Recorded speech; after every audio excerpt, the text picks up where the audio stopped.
Hey guys, it's Ted Bogert. Welcome back to Mondays. It's always Mondays here. I don't know when the show will debut, but it's Mondays for me and Walt on Real Estate 411 on the Ted Show. This is my dear friend and co-host with the most, the real estate guru, the coaching guru, the nerding out guru, Mr. Hawaiian Vibin. The one and only Walt Key is here, and each week we talk about things that impact you in the real estate world, things you might not even think impact you in the real estate world. And Walt gives us a really great insight. So welcome back, my friend. How you doing today? I am doing great. Happy Monday. It's looking like a beautiful day to travel. Happy Monday. That's right. You got big stuff going on at your company. So update them. Tell them a little bit about you and then what you're up to. Oh man, just a guy trying to help people doing the real estate thing. Flying to Houston today for our annual shareholder summit for the brokerage. And then I'm celebrating today as well because most people don't realize today is actually National Walter Day. That's correct. That's a real thing, by the way. I didn't make that up. Like, happy National Walter Day to celebrate the name Walter. So for all the Walters out there, which they're probably older than me because it's an old name, happy Walter's Day. I actually have a cousin named Walter. Is that right? I do. And he lives right here around town somewhere in Orlando. But nice. Yes, that's an older name because I'm obviously older than you.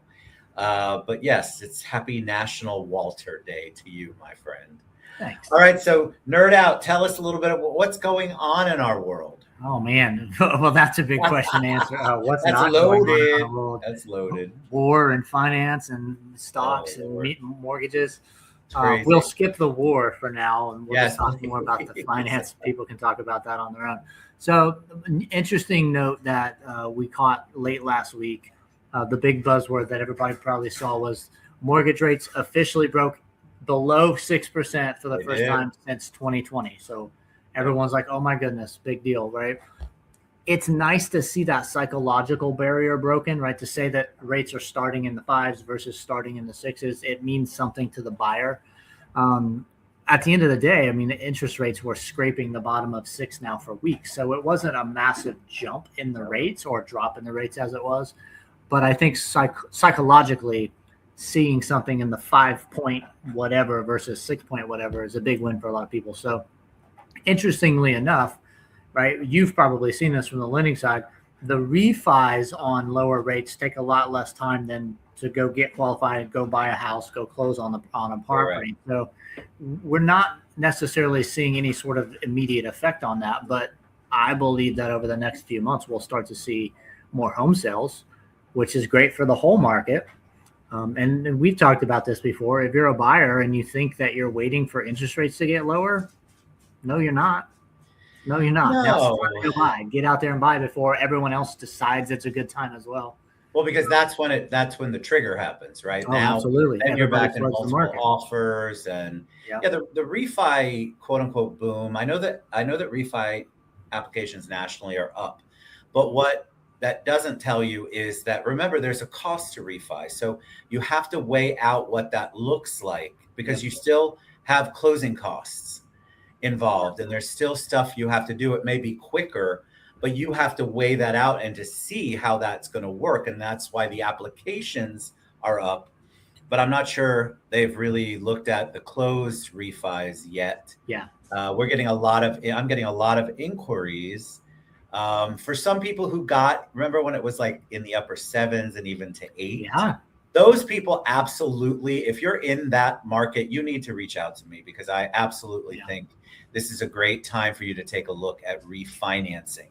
But if you're at 6.2 or 6.5, it might sound good, but in reality, it might not be worth your time. But I always like to help people. So if you want to run it, definitely run the break-even analysis and see how many months it will take you to recoup your closing costs. And if you're going to be in the house for at least longer than that time frame, take a look at refis. And you're not going to see drastically lower rates anytime soon. So if you're in a higher rate and you're going to stick around for a while, refi is not a bad idea. At least look into it and see what makes sense for you. Yeah, and I want to encourage people. We have a soft credit pull. I just think that's such an easy it's a way for you to really take a look without having a ton of inquiries. We can really see what that, and if it doesn't make sense for you, we think it doesn't, we're going to tell you it doesn't make sense. I'm not going to get you into a loan that just because it's going to make me money. We're just not like that. So I encourage you to really reach out, take a look, especially if you're in that seven-ish range and higher. It might be worth your time. If you bought a house October of a couple of years ago and you're sitting at 7.5, 7.75, yeah, it's time to refi for sure. Take a look, babies. Take a look. Sure. All right. So what else is happening in the world? Hometown Heroes. Hometown Heroes is done for now. So we hammered out. Hopefully y'all took advantage of it. Ted and I both hammered this point home for months. Yeah. It's money. It's there. It's less money than last year. It will eventually run out. Go take advantage of it while you can. It's run out. It's done. So now you have to wait. It's done, right? And they even did a little, I don't know if you saw that, but they did a little flush. They added a little money to it at the end there. Just to keep it going, but now it's out, and so we have to wait till the next session, I guess, July-ish or August-ish. And that's a great program. I mean, we've talked about it before, but it is essentially a silent second on the mortgage that you don't do anything with at all until you pay off or refinance your mortgage. That's right. So it's a really good program to get you into a house with very little money out of your pocket. There's a ton of employment scenarios where that program works well. And what's interesting about the program, a lot of people may not realize this kind of on the back end, every time somebody refinances or they sell that house, the money that gets paid back folds back into the program for the next year. So it's almost like you're helping the next future first-time home buyer when you use the program, and then you go sell your house 3 to 4 years later because you're going to upsize. You're helping someone else have money to go to it. It's a neat little situation. I like that. I had forgotten about that. So help yourself and help the future first-time home buyer as well. Paying it forward. Yeah, it's great. I love that. Yeah. So Hometown Heroes. We'll wait till the summer. Let's see what happens. Yeah, I'm guessing next year, probably somewhere in the ballpark of 50 to 100 million. Yep, that seems about par. That's a lot of money. I mean, they helped thousands of homeowners get into a home. So up to 35 grand. So don't miss out. If you're thinking about it, reach out to your realtor, your lender. Let's get, you want to be on top of things. The problem you and I both know is that people wait till the last minute, and they were lucky this time because last year it ran out. I'm sorry, the year before it ran out quickly, and it was double the amount. It was 100 million. Yeah. So you just can't count on the fact that it's going to last as long as it did this time. For sure. And then if you're in the process of getting ready to buy, and you're like, oh darn, it ran out, I would have loved to have done some sort of first-time homebuyer program. You just need to talk to Ted because there are other good programs in the state of Florida. Hometown Heroes was awesome, but it's not the only program that you can take advantage of. So reach out to your lending partners. Let them talk. Ask them about. We have all the down payment, but I think the one I love the most right now is it's really a national grant, and you get whatever up to, let's say you get FHA and you have 3.5% down, they'll cover. They'll cover that. So if you qualify, so it's really good to reach out to your lender, give yourself some time. Sometimes those programs take a little bit to apply. Sometimes the stuff changes. We're moving into this season where summer is one of those crazy times. So it's good to get ahead of the game, kind of figure out where you're at. For sure. So yeah, I love down payment assistance. Absolutely. Yep. Yeah. What else? So let's go back to rates for a minute. So we talked about how they hit historic, well, I won't say historic lows, 4-year lows. Yes. And I mentioned they probably won't go much lower in the near future. Why did I say that? It's worth mentioning because I think there's some buyers out there who still, despite us saying this over and over, it hasn't sunk in. Oh, you are not going to see interest rates in the 3s again, in the 4s again. It's not going to happen ever. Nope. So just be aware of that. Interestingly enough, as you look at the interest rates that have ticked down, most economists would look at the data and go, that doesn't even make sense. Why is it ticking down? Inflation is still higher than the Fed wants it. PPI for January was higher than we expected it to be. That's an inflation measure for producers. So why are interest rates coming down if inflation's still higher? What I think a lot of people don't understand, and without getting super, super geopolitically nerdy, there's a lot going on in the world right now, and how the mortgage rate is affected by treasury yields, and how investors move in and out of investments based on the perceived risk, is one of the reasons that interest rates have continued to creep down, despite some of the economic data suggesting that maybe they shouldn't have. So a couple things that we've talked about before. One, the yield spread between the 10-year treasury and the 30-year fixed rate mortgage is typically a pretty consistent number. And there's usually an average that it fluctuates a little bit from, but we have a historic average. We've been tracking that for a long time. When we talked a few months ago, I talked about how high that yield spread was, and that it would likely bring interest rates down as the yield spread reduced. Well, the yield spread is reducing. So not taking into account any other factors, any external stimuli, just the yield spread coming back down, mortgage rates are coming back into that range based on the 10-year treasury that they would normally be. They're sitting at about, I think we're at about 1.8, 1.9 on the yield spread. The historic average has been somewhere in the range of 1.5 to 1.75. So we've come down quite a bit on that spread. We're still a smidge higher than the historic average, but much more in line with what we would have typically saw. So that kind of explains why those rates have come down, despite some of the inflation data saying maybe it shouldn't have. The other thing that's really interesting, and you can go watch this, and especially now, for the last 48 hours, you watch this. When investors perceive additional risk in the market, they look for investments that are more stable, more secure, less market volatile. So with the geopolitical issues going on in the world right now, we see investors moving into bonds versus the overall stock market, et cetera. So when the demand for bonds is higher, the yield goes down. When the 10-year treasury yield goes down, the mortgage rates tend to correlate. And that's, again, that relates to that yield spread I was talking about. So when the treasury yields come down, the mortgage rates typically come down. And we've seen that happen recently. Yes. Because there's so much going on in the world that a lot of the investors are saying, I'm going to park my money somewhere a little less volatile, a little bit less influenced by all this crazy going on in the world. I think I'm going to just buy bonds. And the demand for bonds drives the yield down. So we are seeing that as well. And then you'll probably see some fluctuation in the mortgage rates over the next few days, simply because of what happened this weekend. And for those who don't know what I'm talking about, get out from under your rock and turn the TV on. Iraq, the Middle East, or Iran rather, the Middle East, the bombings that have taken place. Yeah. That's going to cause some market volatility. We've already seen the crude oil futures jump about 10% in the last 48 hours. Obviously, that correlates to a lot of stuff, including your gas pump.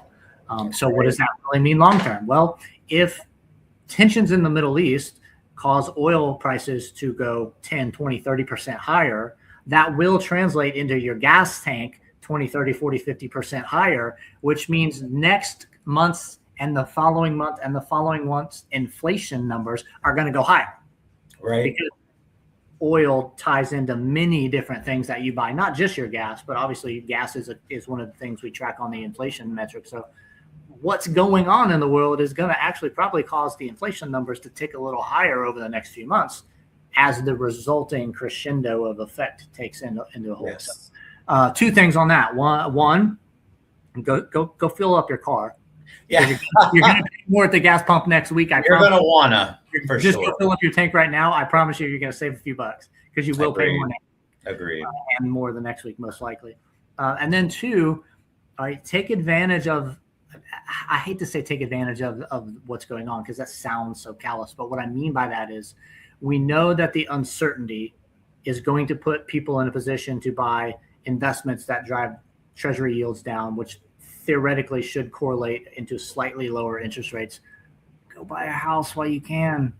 Go buy the house, right? You're going to get a good spot to buy the house. Just, it all ties together at some point. It's all connected, as they say. It's all connected. You can put on your tinfoil hat if you'd like, but trust me, it's all connected. Treasury yields are looking good. They are lower. That will probably correlate to mortgage rate. Now, here's another interesting part about rates, and we've said this numerous times. Do not expect, like we saw in 2024, 2025, do not expect the Fed to make a bunch of rate cuts this year. the rates short of the yield spread adjusting a little or the bond market adjusting a little, keyword a little, you're not going to see drastic changes in the interest rates one way or the other, because the Fed's probably not going to make any moves, at least for the first half of this year. And then towards the back half, if they feel like they need to, you're talking maybe a quarter point here, a quarter point there throughout the rest of the last part of the year. Interest rates are not going to move drastically. If you need to buy a house, you're in the right time to go buy the house. Agreed. I couldn't agree more.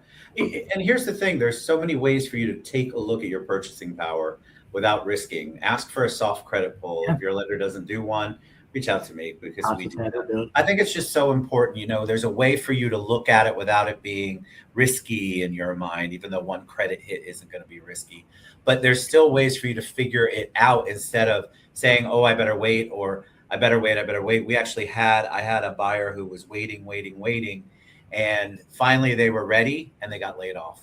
You know, and not that would have been great if they had a mortgage, but now they have to go find another job. So this is going to, and they haven't been able to find one in their field. So they're going to have to qualify under a completely different set of guidelines with most likely a higher interest rate because they can't show continuity of employment in the same field. It's just so, you know, really understand where you're at. It's no risk for people. And then you really know whether you need to stay on the fence or not. Yeah, for sure. Absolutely. What else do we need to talk about while we got you on the call, Ted? Oh, let's see. What can we talk about? We have a lot going on here. Yeah. I mean, I think there's a lot of inquiries, a lot of activity. We've got some really cool programs that have started to take off in our lending portfolio. But in reality, I had a conversation with a realtor that I wanted to bring up during this last week after we had our meeting or our session here. I like to look at them as therapy sessions for me, Walt. So Real Estate 411, aka therapy for Ted, is the realtor's like, you know what? I only want to work with people who have a 700 credit score or higher. And I need them to have plenty of money in the bank. And I just want basically an A-paper loan. And so I asked them how that was working out for them. And they had not closed a loan in 9 months, I think was what it was. So, but I think that's rampant out there. I think people are holding out instead of embracing the fact that there are programs for people who are less than qualified under the normal thought process, because it's very hard to find somebody who qualifies under the normal old school process. There's either been a change in jobs, or there's been something to do with their income change, or God knows their credit. There's just so much going on out there. So if you're in real estate, to throw on the coaching hat, which I know Walt will too, you need to really look at where you're getting your business from and what parameters you're setting, because I guarantee you're missing out a chunk of business that you could absolutely tap into, not just in the short term, but in the long term with the relationships, which is what we talked about last time. Yeah, no doubt about it. And you know, I would say that if you have an ideal client, great, have an ideal client. That's fine. Right. Yeah. But if you're not closing deals with your ideal client, correct, you got to make some changes. That's true. Right. I'll use a quick example from Walt Key's early real estate days. When I was building my business, I would spend 8 hours in my car driving all around Central Virginia showing houses to buyers because I needed to close deals. I didn't like it. It took me a lot of time and energy, but I made a lot of money closing deals. And then as my business grew, because I was stacking closings, getting great reviews, serving clients, building the relationships, then I started to be in a position where I could be more selective with who I worked with. Yes.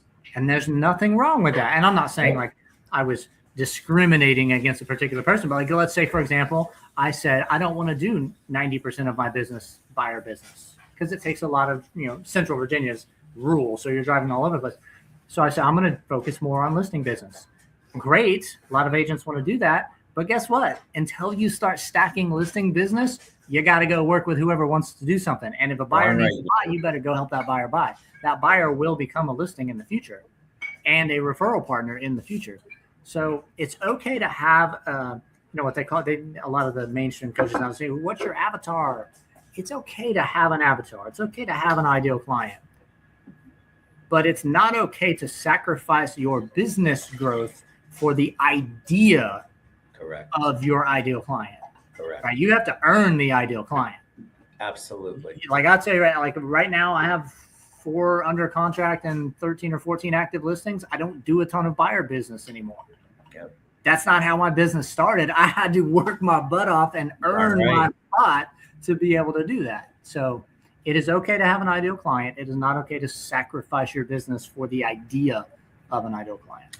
Agreed. So if you're out there and you're struggling and you are setting these parameters that are right now unreachable, or they're not proving to be profitable for you, then I encourage you to really expand your, especially in Florida. And of course, I'm in Central Florida, but really anywhere in Florida. People want to come here. They want to buy houses. Yeah. Businesses are coming. Like, really expand what you're thinking about. I just taught we just did the Maximize Your GCI. Yeah, we talked about so many of the programs that are out there. I really didn't want to make it here are all the loan programs, use me. It's really more about here are loan programs that are available to you. Start talking to more people. Yeah. Start expanding who you speak with and who you might target market, meaning what events you might go to, what people you'd entertain, because you all as realtors just need to know that the programs exist. You don't have to be a brainiac about the program. And I think a lot of times people get caught up, well, is it FHA or conventional? Well, I'm sorry, there's like so many products out there that are not FHA and conventional. You're missing the boat, because not everybody falls into those categories. They just don't, especially self-employed and all of that good stuff. Yeah. So, really expand your horizons. Take a look at other products that lenders have to offer, because you could build a business, a side business, or it might become your primary business that you would have never thought of before. So that's my pontificating right there up on the soapbox. All right, Walt. I agree. What's the best way they can find you? Oh my goodness. Google Walt Key Realtor. You'll see some schmuck in a Hawaiian shirt. That's guaranteed to be me. You can also go to Linktree/Walt Key. You'll find all my contacts, all my socials there as well.